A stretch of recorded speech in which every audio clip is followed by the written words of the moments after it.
دلی جو ہے وہ عام آئین کے تحت کنٹرول کرے گا اور اس میں قانون سازی کرے گا، جو وہاں دلی سے قانون سازی ہوگی یہاں پر بھی لاگو ہو سکے گی۔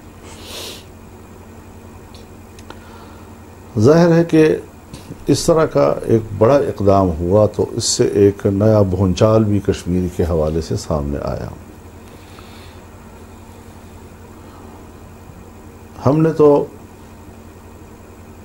اس اقدام کے فوراً بعد آج جمعے کے روز پورے ملک میں کشمیریوں کے ساتھ یوم یکجہتی منانے کا اعلان کیا، اور پاکستان کے طول و عرض میں تمام ضلعی ہیڈ کوارٹر میں آج مظاہرے ہوئے ہیں، اور کشمیریوں کے ساتھ یکجہتی کا اظہار ہمارے کارکنوں نے بھی کیا ہے اور وہاں کے عوام نے بھی کیا ہے۔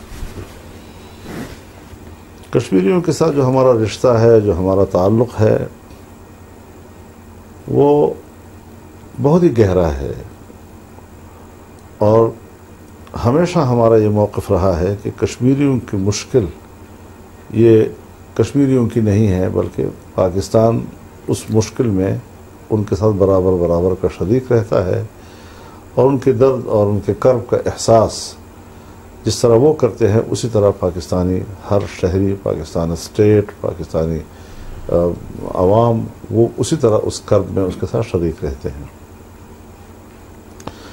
لیکن یہاں میں کچھ چیزیں آپ کے ساتھ شیئر کرنا چاہتا ہوں۔ دیکھیے، کشمیر کے حوالے سے جو بھی صورتحال ہے یہ ایک اسٹریٹجک قسم کی صورتحال ہے۔ کشمیر ہمارا ایک اسٹریٹجک پوائنٹ ہے اور بڑا ہی برننگ پوائنٹ ہے ہمارا۔ بعض دفعہ آئینی قانونی موشگافیوں سے اراکین پارلیمنٹ واقف نہیں ہوتے،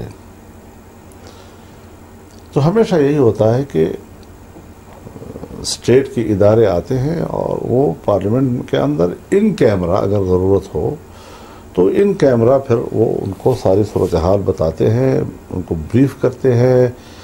ان کی جب سمجھ میں مسئلہ آ جاتا ہے تو پھر کچھ چیزیں وہ سوالات کے جوابات میں حل کر لیتے ہیں، اور ان کو پتہ چل جاتا ہے کہ اصل پرابلم کیا ہے۔ یہاں ایک مشترکہ اجلاس پارلیمنٹ کا بلایا گیا اور اراکین کو کچھ نہیں بتایا گیا کہ آرٹیکل 37 کیا ہوتا ہے، آرٹیکل 35 کیا ہے، اور اس کا پس منظر کیا ہے، اس پر ابتدائی طور پر ہمارا موقف کیا رہا تھا، آج ہمارا موقف کیا ہے، کوئی تبدیلی تو نہیں آئی ہے صورتحال میں۔ تو یہ چیزیں ہمیں اپنے پارلیمنٹ کو بتانی چاہیے تھی۔ ان کو بالکل اندھا چھوڑ کر اندھے میدان میں ان کو اور کہا گیا جی آپ اس پر بحث کریں۔ جی کیا بحث کریں؟ چنانچہ یہی منظر جو پارلیمنٹ کا آپ کو نظر آیا، پھر یہی اسی کی توقع کی جا سکتی تھی۔ اب دیکھیے، گورنمنٹ کہتی ہے کہ فارن آفس کہتا ہے کہ آرٹیکل 370 ہم تو تھے ہی اس کے خلاف، لہذا پارلیمنٹ سے جو قرارداد پاس کی جائے اس میں آرٹیکل 370 کا ذکر نہ کیا جائے۔ اب ایک طرف دنیا میں ہنگامہ اسی اقدام سے کھڑا ہوا، ایک طرف میری گورنمنٹ اور میرا فارن آفس کہتا ہے کہ اس کو آپ نے اس اعلامیے میں شامل نہیں کرنا چاہیے۔ اس تضاد سے آپ عام آدمی کو کیسے متعارف کرائیں گے؟ کس طرح آدمی مطمئن ہوگا؟ میں ہنگامہ کر رہا ہوں آرٹیکل 370 کے خاتمے پہ، میں ہنگامہ کر رہا ہوں آرٹیکل 35A کے خاتمے پر، اور ہندوستان کے اس اقدام کو کشمیریوں کے ساتھ ایک بہت بڑا ظلم اور بہت بڑی زیادتی، اور خطے میں جغرافیائی حوالے سے اور تصویراتی حوالے سے ایک بہت بڑی تبدیلی قرار دے رہا ہوں، اور ملک ابھر پڑا ہے اس حوالے سے۔ لیکن دوسری طرف اسٹیٹ اور ہمارے جو گورنمنٹ کا اور فارن آفس کا موقف آ رہا ہے، اور پارلیمان میں جو ان کو کہا جا رہا ہے کہ اس کو ہم نے قرارداد میں نہیں لانا، اس کا کوئی اور مفہوم ہے۔ لہذا اس میں کیوں اس حد تک ایک ابہام رکھا گیا، اور کس طرح قوم کے سامنے ایک متضاد قسم کا تصور پیش کیا گیا، تو یہ ایک الگ مستقل ہمارا پرابلم ہے کہ جس میں سمجھتا ہوں کہ چاہیے یہ تھا کہ متعلقہ ادارے جو اس کیس کو ہمیشہ ڈیل کرتے رہے ہیں، چاہے وہ ہمارے اسٹیٹ کے ادارے ہوں چاہے وہ گورنمنٹل ادارے ہوں، ان کو چاہیے تھا کہ وہ اس حوالے سے پبلک کو ایوان کو باقاعدہ آگاہ کرتے، اعتماد ملے ان کو اور وہ بتاتے اور آپ جیسے لوگ بھی بیچ میں بیٹھے ہیں. تو اس حوالے سے تو کچھ بھی نہیں ہوا جی. لیکن ذہنی طور پہ سارے لوگ ایک ہیں، چیزوں کو سمجھانے میں ضرور فرق ہے. کشمیر کے ساتھ تو ہم ایک ہیں، لیکن یہاں سے پھر ہمارے اعتماد کو ٹھیس پہنچتا ہے کہ پبلک آخر کیا سوچے گی، کہیں فیصلہ تو نہیں ہوگا کشمیر کا، یہ کب ہوا ہے فیصلہ. اور آپ نے کہ یہ کشمیر کمیٹی کے 10 سال، میں چونکہ 10 سال چیئرمین رہا ہوں، یہی وجہ ہے کہ میں بہت کچھ نہیں کہہ سکتا. مجھے اسٹیٹ کے ساتھ رہنا ہوتا ہے، مجھے اس کی مشکل کا احساس کرنا ہوتا ہے. میں اپنے اوپر بہت سارے الزامات برداشت کر لیتا ہوں. مجھے پتہ نہیں کیا کیا جتلایا جاتا ہے، آپ نے کیا کیا کشمیر کے لیے، آپ نے سب برداشت کرتا ہوں، لیکن میں بھی کہتا ہوں کہ ملک پر کوئی چیز، لیکن ملک پہ نہیں آتی، ملک پر کوئی چیز نہیں لانا چاہتا. اور میں بہت کچھ جانتا ہوں، اور کہاں کہاں پر ہم نے کیا کیا غلطیاں کی اور کیوں غلطیاں کی. میں نہیں سمجھتا کہ میں وہ غلطی ہے، یعنی عمدن ہم نے یہ سارے اقدامات اس طرف جاتے جاتے کیے ہیں. کیونکہ میں نے جب کمیٹی کا چیئرمین بنا تو میں نے کشمیر کو یوں پایا کہ جیسے اب یہ ایک پس منظر میں گیا ہوا مسئلہ ہے، لیکن میں اس کا پس منظر کی طرف دھکیلے جانے کی بات اس تناظر میں کر رہا تھا کہ امریکہ جو ہے اور مغربی دنیا دہشت گردی کے خلاف جنگ کو پرائرٹی دے رہی ہے، اور ہر ملک کے اندر، افغانستان کے اندر، عراق کے اندر، پاکستان کے اندر دہشت گردی کے خلاف جنگ وہ اول ترجیح پہ آ گئی ہے. تو میں اس وقت بھی کہا کرتا تھا کہ اب میری پرائرٹی یہ ہوگی کہ میں کشمیر کو اول ترجیح پہ لا سکوں اپنے خارجہ پالیسی کے لیے جی. اور یہ ایک سیاسی کارکن کی حیثیت سے میرے احساسات تھے جو میں دیکھ رہا تھا. تو میں تو اس وقت سے اس کا ادراک کر رہا تھا کہ معاملات جو ہیں، اب یہ سوچنا ہے آج ہم نے کہ کیا واقعی دہشت گردی کے خلاف جنگ جو ہم پر چھا گئی تھی اس کی وجہ سے عارضی طور پر کشمیر پس منظر میں چلا گیا تھا، یا یہ کہ عالمی سطح پر طے ہو گیا تھا، جس طرح کہ ہم کہتے رہے ہیں کہ امریکہ جو ہے وہ دنیا میں نئی جغرافیائی تقسیم بھی چاہتا ہے. اس نئی جغرافیائی تقسیم کی طرف میں نے اس وقت بھی کہا تھا جب فاٹا کا انضمام آپ کر رہے تھے، اور مجھے پتا تھا کہ بین الاقوامی دباؤ ہے ہمارے اوپر، لیکن میں نے ایک درخواست کی تھی کہ آپ فاٹا کے عوام سے پوچھ لیں، کم از کم آپ کے پاس عوام کی تائید کا حوالہ ہوگا، اور جمہوری حوالے سے عوام کی تائید بہت بڑی دلیل ہوتی ہے جی. ورنہ کل یہی انڈیا کشمیر کو عوام سے پوچھے بغیر جو ہے کوئی فیصلہ کر لے گی جی، اس کا فائدہ وہ اٹھائے گی. یہ ساری چیزوں کا ادراک رکھتے ہوئے ہم بے بس تھے اور معاملات آگے بڑھ رہے تھے، اور آج صورتحال یہاں ہو گئی ہے. نہیں، صورتحال تو ہو گئی. اس ساری صورتحال میں اب چیلنجز آ جاتی ہے نا، مشکل آ گئی ہے، آزمائش آ گئی ہے. اب اس آزمائش سے نبرد آزما ہونے کے لیے ہم نے کیا کرنا ہے؟ اس کے لیے آج پہلی بات تو یہی ہے کہ ہم کشمیریوں کے ساتھ یکجہتی کا اظہار کریں، ان کو اطمینان دلائیں کہ موجودہ مودی گورنمنٹ کے آئینی اقدامات سے کشمیریوں کی جدوجہد آزادی پر کوئی فرق نہیں پڑے گا، اور ان کی حق خود ارادیت کی جو تحریک ہے اور جدوجہد ہے وہ جاری رہے گی، اور پاکستان سے ان کو مکمل سپورٹ ملتے رہے گی. اور عالمی عدالت میں بھی جائیں. عالمی عدالت میں جانے کا ہمیں، یہ تو گورنمنٹ نے فیصلہ کیا ہے کہ جائیں. میرے خیال میں اس پہ ہمیں سوچنا چاہیے. کہیں ایسا نہ ہو کہ ریکوٹیک والا معاملہ ہمارے ساتھ ہو جائے، ڈیمو کا مسئلہ ہمارے ساتھ جس طرح ہوا ہے. ہم عالمی عدالت انصاف میں بڑے اہم مقدمے ہار چکے ہیں، بڑے اہم مقدمے ہار چکے ہیں. اور ابھی کلبھوشن پیروی کی بات ہے، پیروی کا مسئلہ ہے، پیروی کا مسئلہ ہے، فالو اپ کا مسئلہ ہے. میں ایک چیز جو ہے شاید آپ میرے ساتھ اتفاق کریں گے، ایک چیز پہ میں ڈر رہا ہوں جی. بنیادی بات یہ ہے کہ دنیا میں پاکستان کی لابنگ انڈیا کے لابنگ کے مقابلے میں بہت کمزور ہے. اور میں چونکہ فارن افیئر کمیٹی کا چیئرمین بھی رہا ہوں، میں اسلامی دنیا میں بھی گھوما ہوں، افریقہ میں بھی گھوما ہوں، یورپ میں بھی گیا ہوں.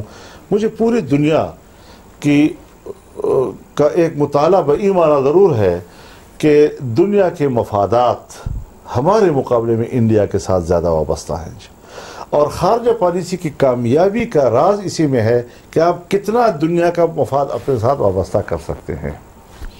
ہم نے کوشش کی کہ ہم سی پیک کے ذریعے سے چائنا جیسی بڑی قوت کے مفاد اپنے ساتھ وابستہ کر رہے ہیں.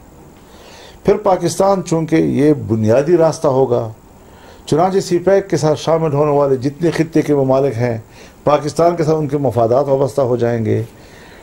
ٹاپی کے نام سے جو گیس پائپ لائن ترکمانستان سے انڈیا کی طرف جائے گا تو یہ ایک خطے میں پاکستان کے ساتھ دنیا کا مفاد وابستہ ہو جائے گا، انڈیا کا مفاد بھی ہمارے ساتھ وابستہ ہو جائے گا.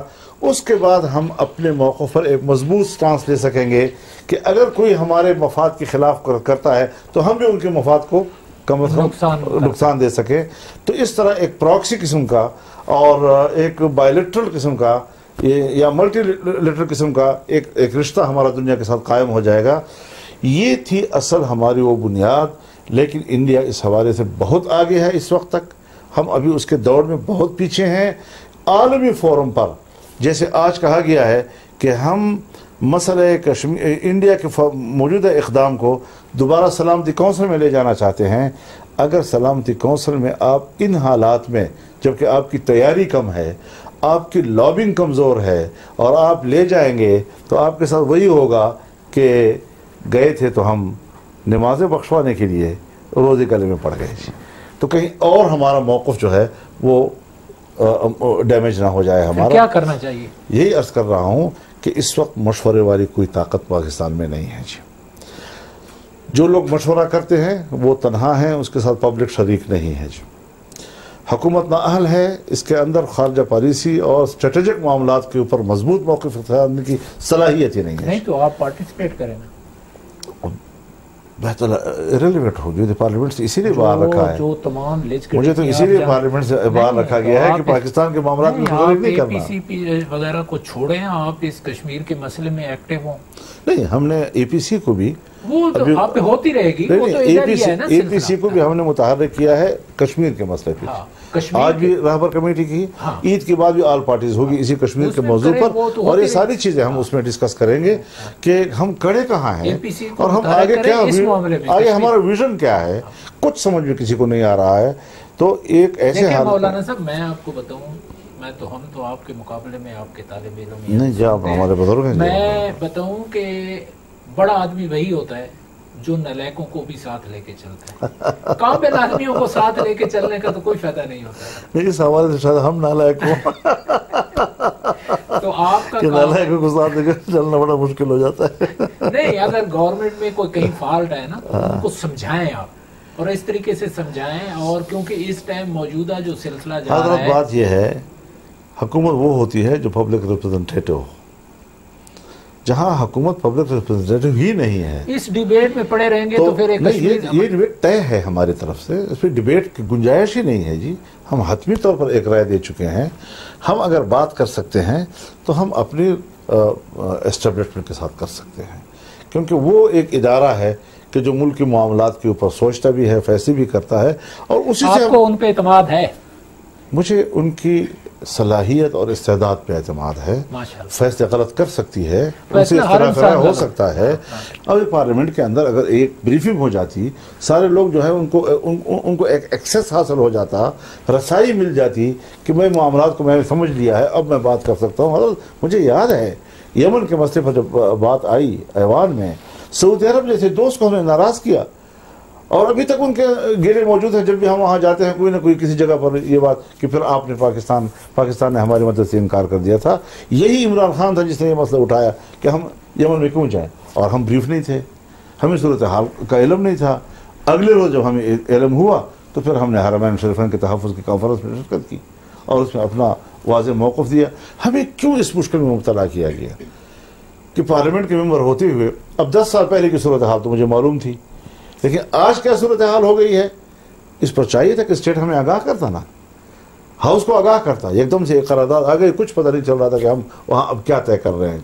چنانچہ اس ہمارے ڈاواڈول پارلیمانی سوچ جو سامنے آئی، اس سے ہمارا بہت گہرا دوست ہم سے ناراض ہو گیا. اس کو تحفظات آ گئی کہ یہ کیا پاکستان نے کیا کیا ہمارے ساتھ.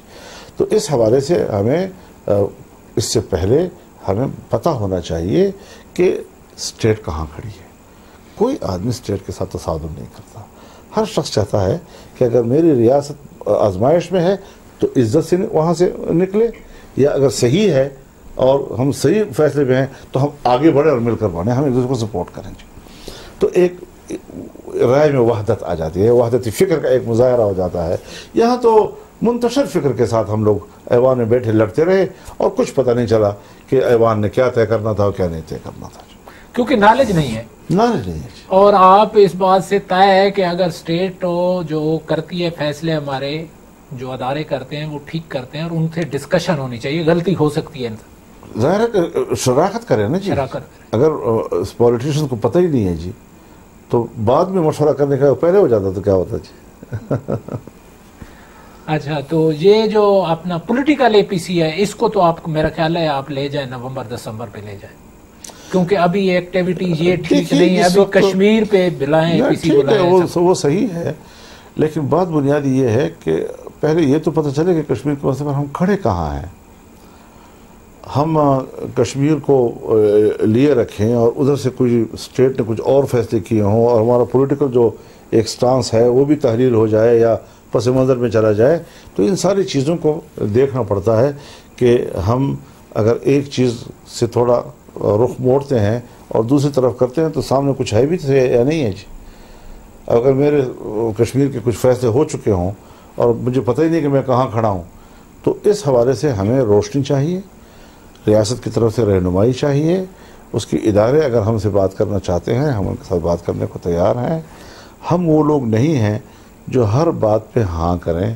ہم اختلاف رائے کی صلاحیت رکھتے ہیں اور اختلاف رائے سے ہر پہلو سامنے آ جاتا ہے. مشاورت سے اتفاق رائے مضبوط ہوتا ہے اس میں جی، مضبوط اتفاق رائے کے ساتھ ہم آگے بڑھتے ہیں. یہاں تو پھر رائے میں بھی جبر ہوتا ہے نا کہ بس جو میری رائے ہے وہ حتمی ہے اور اگر آپ نے اختلاف کیا تو آپ ملک کے دشمن ہیں. تو اس طرح تو نہیں ہونا چاہیے نا جی. تو مولانا صاحب ابھی ہماری سچویشن یہ ہے کہ ہمارے آزاد کشمیر جو ہے ہمارے پاس ہے، مقصود ہے ہمارے ساتھ ان کا علاقہ ہے، پاس تو نہیں ہے. اب یہ اگر ہم جہاں پہ ہم نے کمزور پہلو دکھایا تو کل کو اور چیزیں بڑھیں گی. میں تو یہی تو ہمیں ڈر ہے جی کہ اگر انہوں نے کشمیر پہ ہاتھ پھیر لیا وہاں اور ابھی مسلسل وہاں کرفیو ہے اور اگر 30-40 روز تک کرفیو جاتا ہے، اب حضرت جو آدمی گھر سے باہر گیا ہوا دکان میں بیٹھا ہے جی وہ وہیں دکان میں پھنس گیا جی. اگر وہ گھر کے لیے واپس آ رہا ہے تو راستے میں پھنس گیا جی. کھیت میں گیا ہوا ہے تو وہاں پھنس گیا جی. اب آپ بتائیں کہ یہ لوگ اب اگر پہلے بتا بھی دیا تھا تو لوگوں نے 2-3 روز کا روشن تو لے لیا، لیکن اب 2-3 دن کے بعد وہ بھی ختم ہو جائے گا گھر میں جی. پھر لوگ کیا کریں گے جی. تو اتنی خطرناک صورتحال سے اس وقت عام کشمیری گزر رہا ہے اور قیادت سب نظر بند ہو گئی ہے گھروں میں. مسجدوں کو قفل لگا دیے گئے ہیں، مسجد میں مسلمان نماز پڑھنے نہیں جا سکتے، جمعے کی نماز نہیں پڑھنے دی ہے. تو اس سارے صورتحال میں حضرت وہاں مسلم میجارٹی ایک اسٹیٹ ہے، وہاں مساجد اور مساجد تک رسائی اور وہاں پہ یہ ساری چیزیں انتہائی تشویش کا باعث ہیں اس وقت. چھوٹا سا بریک لیتے ہیں پھر واپس. بریک کا وقت ختم ہوا، مولانا صاحب کے پاس واپس آتے ہیں، گفتگو کا آغاز کرتے ہیں. مولانا صاحب، چائنا نے بھی جو انٹرنیشنل جو برادری ہے ہماری، ملیشیا ہو گیا، سعودی عرب ہو گیا، قطر ہو گیا، دبئی ہو گیا، ان میں آپ پچھلی دفعہ آئے تھے، آپ نے میرے پروگرام میں تشریف لائے تھے اور آپ نے بڑی اچھی بات کی تھی کہ آرمی چیف سے کہ جانے سے بڑی اسودگی ہوئی اور ہوئی بھی ہے. لیکن چائنا کا تھوڑا سا مجھے لڑکڑاتا ہوا بیان نظر آیا، لداخ تک محدود رہے ہیں. یہ کیوں اس طرح ہے؟ چائنا ہمارا بہت بیسٹ فرینڈ ہے اور آپ 95 میں سی پیک کے پیچھے بھی تھے اور بڑا. دیکھیے چائنا کا جہاں تک تعلق ہے حضرت، آپ کے کچھ لوگوں کو ساری دنیا دہشت گرد کہتی ہے اور سلامتی کونسل میں ان کو دہشت گرد قرار دینے کے لیے قراردادیں آتی ہیں. انڈیویجولز کے لیے چائنا آپ کو ڈیفینڈ کرتا ہے اور اس قرارداد کو ویٹو کرتا ہے. اس سے اندازہ لگائیں کہ وہ میکرو لیول پہ آ کر جو ہے وہ آپ کو سپورٹ کرنے کے لیے تیار ہوتا ہے. آج آپ کی خارجہ پالیسی کا محور اور اس کی ریڑھ کی ہڈی کشمیر، اس پر اس کا جو موقف آیا ہے وہ کیوں ادھورا ہے، کیوں ہماری توقعات کے خلاف ہے؟ ظاہر ہے کہ ہم نے کچھ زیادتی کی ہوگی نا اس کے ساتھ جی۔ جو ملک آپ کے پاکستان میں 70 ارب ڈالر کی انویسٹمنٹ کرتا ہے، آپ اس کو لات مارتے ہیں، آپ اس کی پوری انویسٹ کو تباہ کرتے ہیں، سی پیک کے سارے منصوبے کو آپ روک لیتے ہیں۔ رکی نہیں ہے، تھوڑا بہت حضرت رک گئی ہے۔ یہ جو ہمیں کہا جاتا ہے نا کہ نہیں رکی اور ہم غور کر رہے ہیں اور پاکستان کے مفاد کے خلاف کوئی چیز اس کو ٹھیک کر رہے ہیں، یہ صرف ہمارے سامنے دھول جھونکنے کی باتیں ہوتی ہیں۔ اصل بات پہ آؤ نا، جو اصل حقیقت ہے جی۔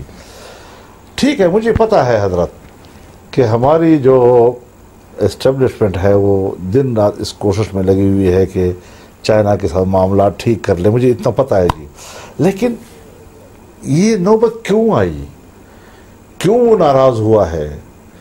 اور میں حضرت چونکہ ان معاملات کو بہت قریب سے جانتا ہوں، آپ مجھے 1000 پارلیمنٹ سے دور کریں، لیکن پاکستان کی ملکی سیاست میں الحمدللہ ہماری ایک پارٹیسپیشن ہے اور ہماری اس میں ایک اپنی انویسٹمنٹ ہے، تو اس کے حوالے سے ہم کوئی کنگھال لوگ نہیں ہیں کہ ان قسم کی چیزوں پر ہمیں کہا جائے کہ جی آپ تو نہیں جانتے جی۔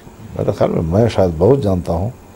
ہاں، یہ ہو سکتا ہے کہ بعض اوقات کسی مسئلے کے بارے میں ارریلیونٹ ہو جاؤں، لا تعلقی کی وجہ سے پھر وہ فاصلہ آ جاتا ہے اور وہ یہ کہیں کہ جی ہم تو چونکہ مسلسل معاملات سے وابستہ رہتے ہیں، یہ بات ہو سکتی ہے، لیکن یہ نہیں کہ ہم معاملات کو ادراک نہیں رکھتے یا ہم سمجھتے نہیں ہیں۔ کہاں سے شروع ہوا تھا سی پیک کا معاملہ، کتنا سفر کیا اس نے، اور کوئی 20 سال سفر کر کے یہاں پاکستان میں تعمیراتی کام شروع ہوا۔ 2016-17 میں شروع ہوا جی، 2013 میں ایم او یو ہوا اس کا جی، اور کتنی انویسٹمنٹ ہوئی وہاں پر۔ گوادر جو ہے آپ کے بندرگاہ چالو ہو گئی، اس کا جہاز مال لاد کر میرے سامنے رخصت ہوا وہاں سے جی۔ پھر وہاں پر انٹرنیشنل ایئرپورٹ جو آپ کو چائنا بنا کر دے رہا تھا جی، سی پورٹ آپ کو چائنا بنا کر دے رہا تھا جی۔ پھر اس کے بعد آپ کو، آپ کے ملک میں تو ٹرانسمیشن لائن ہی اتنی نہیں ہے جو اتنی بڑی بجلی اٹھا سکے کہ وہ آپ کے صنعتی علاقوں کو جو ہے وہاں بجلی فراہم کر سکے جی۔ اس کے لیے آپ کو بجلی فراہم کی، آپ نے بجلی بنائی بھی، ہزاروں میگا واٹ آپ نے بجلی بنائی، لیکن جب آپ کے پاس ٹرانسمیشن ہی نہیں ہے، لائن ہی نہیں ہے آپ کے پاس، آپ مال چڑھائیں گے کس کے اوپر جی؟ تو ہماری حضرت نااہلیوں کا عالم یہ ہے کہ اب ہم بجلی ہے کھپائیں کہاں اس کے اوپر جی؟ ٹرانسمیشن لائن آپ کی ہوگی اتنی مضبوط، ہاں ڈسٹریبیوٹ ہوگی جی۔ تو اس طریقے سے حضرت ہم نے سارے منصوبے خاکستر کر دیے ہیں، جہاں ٹینڈر ہو چکے ہیں، جیسا پیسہ نکل چکا ہے، جہاں پر ایک ٹھیکیدار کام کر رہا ہے وہ تو کر رہا ہے جی، لیکن وہاں پر بھی حضرت سست ہو گیا ہے۔ اگر آپ 100 میل کی رفتار سے جا رہے تھے تو آپ 10 میل کی رفتار سے مشکل سے جا رہے ہیں اس وقت۔ جہاں پر نہیں ہے ایوارڈ ہوا وہاں پر آپ ابھی تک رکے ہوئے ہیں، کوئی نظام ہی نہیں ہے اور جھوٹ بولا جا رہا ہے قوم کے ساتھ۔ تو اس اعتبار سے چائنا کو ہم نے کیوں ناراض کیا، ہماری خارجہ پالیسی کیوں ناکام ہوئی، متحدہ امارات کیوں انڈیا کے ساتھ چلا گیا اس انتہائی اہم ایشو کے اوپر، عالمی برادری حضرت کیوں آپ کا ساتھ نہیں دے رہی ہے۔ مجھے حضرت وہ دن بھی یاد ہے جب جنیوا انسانی حقوق کمیشن میں پاکستان نے ایک قرارداد ٹیبل کی تھی جس میں کشمیر کا ذکر تک نہیں ہے، لیکن اپنے پڑوس میں انسانی حقوق کے حوالے سے شکایت ہے۔ پوری دنیا کا ایک ووٹ بھی ہم حاصل نہیں کر سکے، ایک ووٹ بھی۔ تو یہ ہے آپ کی لابنگ، یہ ہے آپ کی خارجہ پالیسی، یہ ہے آپ کا ہوم ورک۔ اس صورتحال میں حضرت ہم جہاں کھڑے ہیں، خدا کے لیے ہمیں کوئی سنجیدگی سے اپنے ملک کے مستقبل کے لیے سوچنا ہے کہ یہ مستقل ریاست ہے یا خدا نہ کرے کوئی عارضی ریاست ہے۔ مستقل ریاست، بس اس تصور کے ساتھ اگر ہم متفق ہو جاتے ہیں تو پھر ہم چلتے ہیں۔ ٹرمپ نے کارڈ کھیلا اور جی میں ثالثی کرانے کے لیے تیار ہوں، بڑی اچھی ریسیپشن ہوئی تھی پرائم منسٹر۔ حضرت میں ایک گزارش کروں، یہاں دو باتیں ہیں، ایک ہے کارڈ تو ہے نا ہمارے پاس، نہیں، ایک ہے کہ مودی نے مجھے کہا تھا کہ آپ ثالثی کریں، یہ ٹرمپ کے الفاظ ہیں جی۔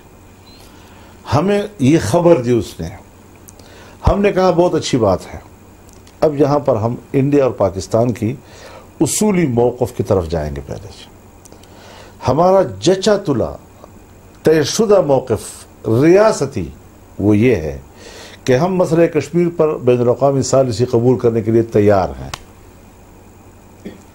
انڈیا کا ریاستی موقف جچا تلا اول دن سے یہ ہے کہ کشمیر ہمارا اٹوٹ انگ ہے اور ہم اس پر کوئی ثالثی قبول کرنے کو تیار نہیں ہیں۔ لہٰذا اگر ثالثی کی بات ٹرمپ نے کی ہے یا پوٹین کرتا ہے یا کوئی اور ملک، پاکستان ہر وقت قبول کرتا ہے، کیونکہ پاکستان کا سٹانس یہی ہے۔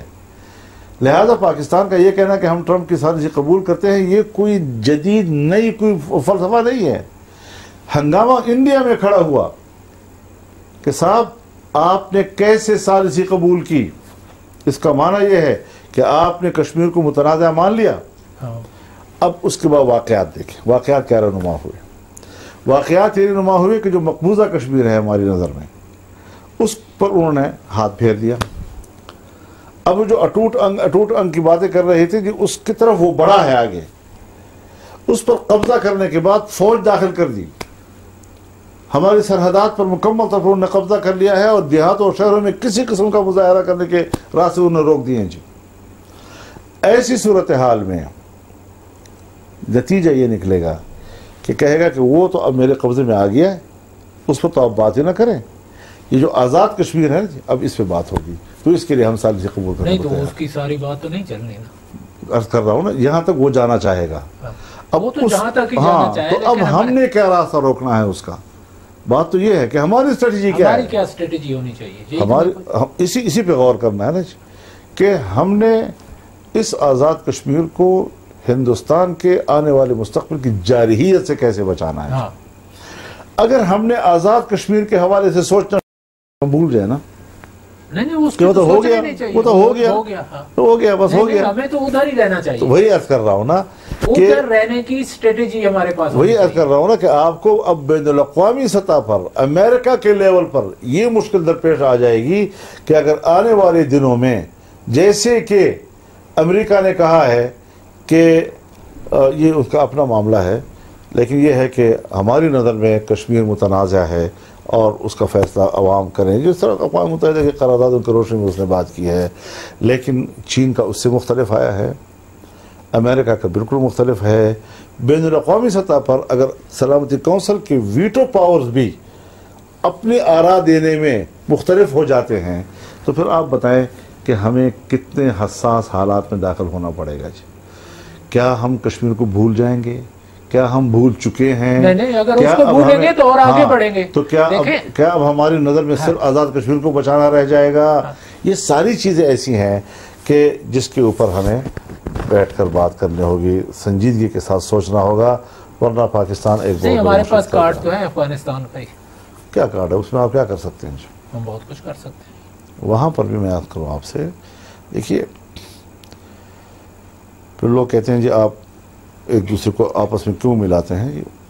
وہاں پر بھی حضرت بنیادی چیز جو ہے وہ فاٹا کا انضمام ہے۔ جی فاٹا کے انضمام پر افغانستان کا اعتراض ہے۔ جی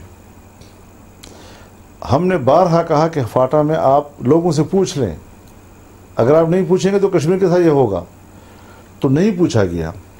اب اگر افغانستان کا ایشو اور اس میں بڑا فرق ہے، کوئی فرق نہیں ہے، کوئی فرق نہیں ہے، بین الاقوامی طور پہ وہ جو یو این او میں اس کا ڈیسیجن ہوا، ٹھیک ہے، لیکن دونوں کے بارے میں امریکی دباؤ تو ہے نا جی، امریکہ کا مداخلت اس میں بھی تھا، اس میں بھی ہے جی، اور ہم اس پر سارے باتیں پارلیمنٹ میں کہہ چکے ہیں، کوئی بات آج پہلی مرتبہ نہیں کر رہا ہوں جی۔ سوال یہ ہے کہ افغانستان کا رد عمل کیا آئے گا اس کے اوپر۔ لہٰذا ہم نے اور افغانستان نے بھی آپس میں کچھ معاملات سیٹل کرنے ہیں، تو وہ کریں۔ اب اس میں بین الاقوامی برادری کا رول کیا ہوگا؟ کیونکہ وہاں پر اس میں دو قوتیں ہیں، ہاں اس میں دو قوتیں ہیں، ایک جو وہاں قابض حکومت ہے، ایک جو مزاحمتی تحریک ہے، تحریک طالبان۔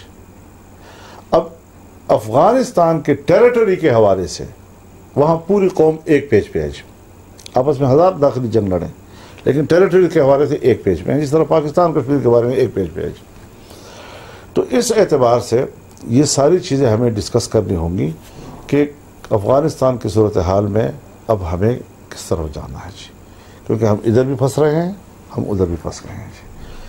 پھر آپ عجیب سوچ رہے ہیں، کل کی بات ہے حضرت، کل کی بات ہے، پاکستان میں حضرت ایک کوئی آسان چیزیں نہیں ہیں، ان چیزوں کو ایڈریس کرنا ہوگا۔ آپ کہتے ہیں کرتارپور والا روڈ برقرار رہے گا، وہ کھلا رہے گا انڈیا کے ساتھ۔ آپ کہتے ہیں کشمیر کا جو راستہ ہے وہ بند کر دیا جائے گا، جس کے کھولنے اور کشمیریوں کے باہمی رابطوں کے لیے ضروری ہے اس کو تو آپ بند کر رہے ہیں۔ کیا کرتارپورے کے اوپر آپ نے انڈیا کے ساتھ کوئی معاہدہ کر لیا ہے کہ یہاں سے وہ کوئی مداخلت نہیں کریں گے؟ تھرپار کا راستہ آپ کھولنے کے لیے تیار نہیں ہے جی۔ بات تو بنیادی یہ ہے، کشمیری اگر ہے تو میرا رشتہ ان کے ساتھ صرف اس لیے نہیں کہ مجھے ٹیریٹری سے کار ہے، مجھے وہ مسلمان لگتے ہیں، میرے اسلامی بھائی ہیں، اور پاکستان مسلمان کے لیے بنا تھا تو کشمیری بطور مسلمان کے میرا حصہ بننا چاہتے ہیں، تو اس کی اس حق کو نہ روکا جائے جو۔ ہماری ڈیبیٹ تو یہ ہے کہ اسٹریٹجک کوئی ایسا ایسا سلسلہ ہونا چاہیے کہ ہم اس جو موقف ہے ہمارا یہ تقویت لے کشمیر کا، جو یہ انہوں نے 370 یا 35 آرٹیکل کی جو سارا سلسلہ ہوا ہے، اس کو وہ کسی طریقے سے واپس ایسی کوئی اسٹریٹجی ہو، ایسا کوئی عمل ہو۔ اس کے لیے ریاستی سطح مجھے پتا ہے بڑا مشکل کام ہے، اس کے لیے ریاستی سطح پر ہمیں ایک پیج پہ آنا ہوگا۔ ہم ایک پیج پہ نہیں ہیں اس حوالے سے۔ میں نے آپ سے عرض کیا کہ پاکستان ابل رہا ہے 370 کے خاتمے پر، اور حکومت مجھے کہتی ہے کہ اس کو قرارداد میں نہیں ڈالنا، اعلامیہ میں نہیں ڈالنا جی۔ اب کیا اس کو کس طرح طے کریں جی؟ تو ہم بالکل تیار ہیں اس کے لیے، ہم اپنی ریاست کے ساتھ تعاون کرنے کے لیے، تعاون نہیں، ہم ریاست کا سپاہی بننے کے لیے تیار ہیں۔ میرے نوجوان کو کم از کم کشمیر کے لیے اور پاکستان کے لیے سرحد پر جانے میں کوئی رکاوٹ نہیں ہوگی جی۔ ہم دفاع کے لیے بھی تیار ہیں جی، ملک ہے ہمارا جی، ہمارے آباء و اجداد کی قبریں یہاں ہیں جی، ہمارے آنے والے نسل کی بھی قبریں یہاں ہوں گی جی۔ تو اس ریاست کو ہم نے بچانا ہے، اس کا تحفظ کرنا ہے، لیکن تحفظ ایک خاص ذہنیت کے تحت نہیں ہوتا، ایک اجتماعی ذہنیت کے تحت ہوتا ہے جی۔ تو اس کے لیے ہم دعوت دیتے ہیں سب کو۔ بڑی پائیدار آپ نے بات کی ہے مولانا صاحب۔ میں ناظرین کو بتاتا چلوں کہ ہمارے کئی ممبر، کئی پارلیمان کے لوگ ہوتے ہیں جن کو نہ 370 کا پتہ ہے، نہ 35A کا پتہ ہے، کسی چیز کا کوئی پتہ نہیں ہے۔ وہاں جب چیٹ سیشن ہو رہا ہوتا ہے، بات ہو رہی ہوتی ہے، بندے کو پریشان ہو جاتا ہے کہ یار یہ کیا بات کر رہے ہیں۔ بالکل صحیح آپ۔ تو جو آپ جیسے لوگ ہیں ان کو سوچنا چاہیے، ریاستی اداروں سے آپ کو ملنا چاہیے، آپ کو ہمارے بڑے جو ہے ہماری افواج پاکستان بڑی مخلص فوج ہے، ہر وقت سینہ تانا، غلطیاں تو ایک علیحدہ بات نہیں، بطور فوج کے، ملکی ادارے کے، میں پاکستان کے لیے ایک ناگزیر ادارہ سمجھتا ہوں، اور جس کی ذمہ داری اسٹیٹ کا تحفظ ہو۔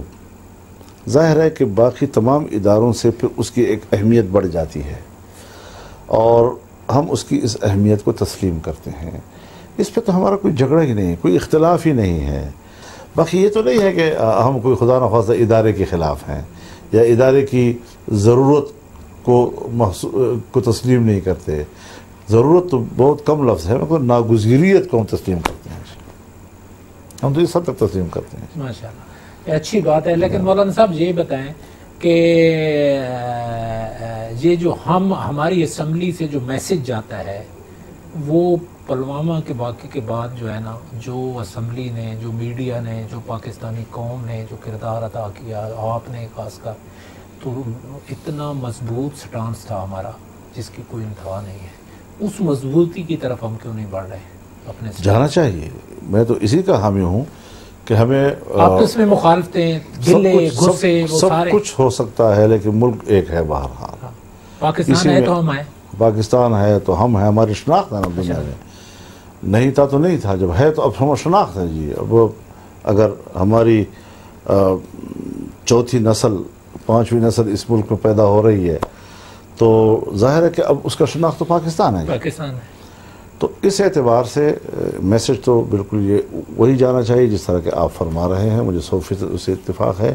بدقسمتی سے ہم چونکہ ہوم ورک نہیں کرتے، ہوم ورک نہیں کرتے، اندھے پتہ پن میں نہیں ہم پارلیمنٹ میں قرارداد لے آتے ہیں، اس کے بعد ہمارے پارٹیوں کے اندر چونکہ بہت دوریاں ہیں، بود ہے، تو وہ پھر اپنے اس جو سابقہ ان کی ناراضگیاں ہوتی ہیں وہ غالب آ جاتی ہیں، اور وہ جو ریاست کا تقاضا ہوتا ہے وہ ذرا نیچے آ جاتا ہے، تو مشکل ہو جاتا ہے۔ لیکن اس سے بچانا چاہیے، بالکل بچانا چاہیے، اس کے حق میں ہوں جی۔ اور اس کے لیے قوم کو آپ کو میسج دینا چاہیے۔ میں جب پہلا اجلاس ہو رہا تھا اس میں جس طرح ہنگامہ ہوا تو میں نے اسی کو محسوس کیا، میں نے کہا یہ تو انڈیا دیکھ رہا ہے اس وقت۔ ہاں پوری عالمی دنیا دیکھ رہی ہے، بلکہ انڈیا میں ٹویٹ چلے کہ جی وہ وہاں تو تقسیم ہو چکے ہیں لوگ، اور پلوامہ پہ کتنا اتفاق تھا، اور مارلی لوگ نہیں حضرت، میں آپ کو بتاؤں جی، لوگوں کو اقتدار میں لاؤ، لیکن کچھ ایسے لوگوں کو لاؤ کہ جو باصلاحیت ہوں۔ 10 سال سے پروپیگنڈا کیا، سب غلط اور ہم صحیح، سب غلط اور ہم صحیح، اور اب نہیں تو کبھی نہیں، یہ سارے آدمی کو چھڑایا۔ مولانا صاحب یہ جو طالبان کا ایشو ہے اس کو آپ کیسے دیکھتے ہیں؟ طالبان کے ایشو پر جی دیکھیے، میں اپنا جماعتی موقف آپ کو بتا دوں۔ امریکہ اور طالبان کے درمیان مذاکرات، یہ تو طالبان کا مطالبہ تھا، اور طالبان نے اپنا مطالبہ منوا لیا کہ امریکیوں کو اس بات پر آمادہ کیا کہ ہم مطالبہ کرتے ہیں۔ یقیناً اس حوالے سے طالبان کی ایک بہت بڑی فتح ہے، اور جس سے کہ کابل گورنمنٹ جو ہے وہ بڑے سیٹ بیک ہوا اس کو، اور بڑی پریشانی ہوئی۔ تاہم میں ایک بات بڑی وضاحت کے ساتھ کہہ دینا چاہتا ہوں کہ میں بین الافغانی مذاکرات کے بھی حق میں ہوں۔ اب بین الاقوامی مذاکرات، ایک یہ ہے کہ بالکل انکار کیا جائے، اس رائے سے تو شاید میں اتفاق نہ کروں۔ ایک یہ کہ بین الافغانی مذاکرات میں رکاوٹیں کیا ہیں، اس کا حق طالبان کو ملنا چاہیے کہ وہ آپ کو 1 2 3 4 بتا کر بتائے کہ ہم اس بنیادوں پر تب تک اس گورنمنٹ سے بات نہیں کر سکتے جب تک کہ دنیا ہماری ان رکاوٹوں کو دور نہ کر دے۔ یہ بڑا ایک ڈپلومیٹک قسم کا، بڑا پولیٹیکل ایک اپروچ ہوگی طالبان کی، اگر وہ اس چیز کو لے لیتے ہیں کہ وہ بتائیں کہ بھئی ہمیں اس حکومت سے مذاکرات میں رکاوٹ کیا ہے، تو اس رکاوٹوں کو اگر دنیا دور کرتی ہے تو میرے خیال میں پھر تو شاید ان کو بھی اعتراض نہ ہو، اور اس سے بھی ہمارا بھی کوئی پریشر بلڈ ہوگا انڈیا پہ بھی اس کا، اگر اس طریقے کا معاملہ ہو جاتا ہے۔ ظاہر ہے دیکھیے اس وقت جو گورنمنٹ وہاں کابل میں ہے وہ انڈیا کے زیادہ زیر اثر ہے بنسبت آپ کے۔ طالبان جو ہیں وہ بالکل مفت میں آپ کا ساتھ دے رہے ہیں، اللہ واسطے ان کو پاکستان سے پیار ہے۔ وہی قوت ہے افغانستان میں جو پرو پاکستانی ہے۔ آپ نے ان کو دہشت گرد کہا، آپ ان کے مقابلے میں امریکہ کے ساتھ وابستہ ہو گئے، لیکن طالبان نے پھر بھی کہا کہ ہم انڈیا کے ساتھ نہیں ہیں، ہم پاکستان کے ساتھ۔ اس چیز کو ہمیں آج اس کو کیش کرنا چاہیے، اس کا ہمیں فائدہ اٹھانا ہے، اور اس کے لیے امریکی دباؤ یا کوئی بین الاقوامی دباؤ قبول کرنے کی بجائے کوئی معقولیت کا مطالبہ کرنا چاہیے کہ آپ اس خطے کو کرنا کیا چاہتے ہیں۔ اب حضرت بہت سے خطرات آنے والے مستقبل میں منڈلا رہے ہیں جی، نئی داخلی جنگ، سول وار، اس کے خطرات بھی تو منڈلا رہے ہیں نا جی۔ لہذا یہ جو جس چیز کے آپ کہتے ہیں کہ امریکہ سے مذاکرات، کابل حکومت سے مذاکرات، اگر یہ بالفرض، تو لوگوں نے توقع وابستہ کی ہوئی ہے کہ پھر افغانستان میں امن آ جائے گا۔ میں اس حد تک خوش فہمی میں مبتلا نہیں ہوں جی۔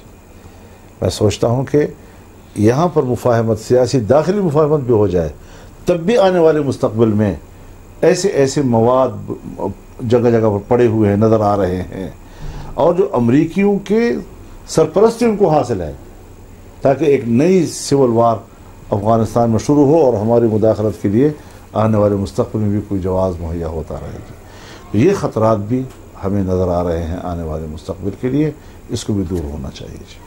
تو یہ ان کو ایڈریس کرنے کی ضرورت ہے، ایڈریس کرنے کی ضرورت ہے۔ تو آج یہ آپ وعدہ کر رہے ہیں کہ آپ ایکٹیو ہوں، اداروں کے ساتھ تو کم از کم ساتھ مل کے ایکٹیو ہوں، کیونکہ رابری چاہیے۔ یہ آپ کا جو آج کا جو پروگرام میں سب سے بڑی بات جو ہے، جو آپ نے خود مانی ایز اے پولیٹیکل لیڈر، کہ ہمارے پارلیمنٹ میں لوگ جاتے ہیں، ان کو پوری رسائی نہیں ہوتی، ادراک نہیں ہوتا معاملات پہ، صحیح، تو وہاں سے پھر غلطیاں ہوتی ہیں۔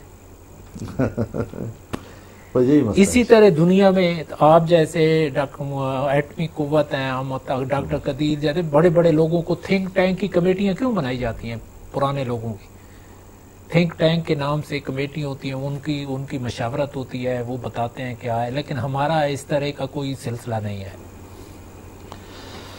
اس کے لیے جو بھی مثبت اقدامات ریاست کی سطح پہ اٹھائے جائیں گے، ہمیں تو کوئی انکار نہیں ہے، ہم تو ملک کے لیے ہیں اور ملک کا مفاد اولین ترجیح ہے ہماری، اور اس میں ہم یہ ضرور چاہتے ہیں کہ ہماری رائے کو سنا جائے کم از کم۔ اور کشمیریوں کے لیے کیا میسج ہوگا آپ؟ کشمیریوں کے لیے تو آج بھی ہم ان کے ساتھ ہیں، آج پورے ملک میں نے جیسے عرض کیا کہ پورے ملک میں ان کے ساتھ یکجہتی کے ہم نے مظاہرے کیے ہیں، اور صرف ایک مظاہرے نہیں، آج جب اس حکومت کے اندر بالکل مایوسی کے سائے منڈلا رہے تھے اور کشمیری انتہائی مایوس ہو رہا تھا کہ ہمارا ایشو کدھر گیا، تو سب سے زیادہ مؤثر آل پارٹیز کشمیر کانفرنس میں نے بلائی تھی آج، جس میں تمام کشمیریوں نے شرکت کی اور پاکستان کی بھی تمام پارٹیوں نے شرکت کی، اور ایک مضبوط قسم کا یکجہتی کا ہم نے اس وقت بھی اظہار کیا تھا۔ آج انڈیا کی طرف اس اقدام کے بعد بھی ہم ان کے ساتھ ہیں۔ میں کوشش کروں گا کہ کشمیری لیڈرشپ سے بھی میری رابطہ ہو جائے، میری بات چیت ہو جائے، تاکہ میں ان کے حقائق، ان کے احساسات کا براہ راست انعکاس کر سکوں اور اس کا ادراک کر سکوں، تو مجھے اس میں ان کی رہنمائی بھی چاہیے ہوگی، اور ایک رشتہ میرا ان کے ساتھ ہے، اور انشاءاللہ ہم اس رشتے کا احترام کریں گے۔ تھینک یو مولانا صاحب، ماشاءاللہ آپ نے کچھ ہوپ دلائی کہ معاملات میں آپ ایکٹیو رہیں گے۔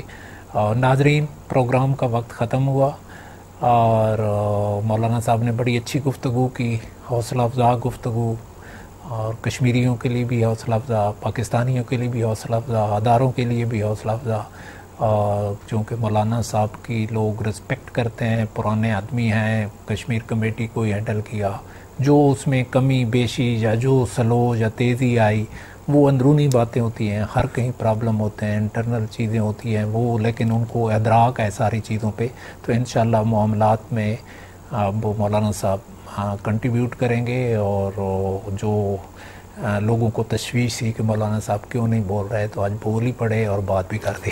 Thank you very much.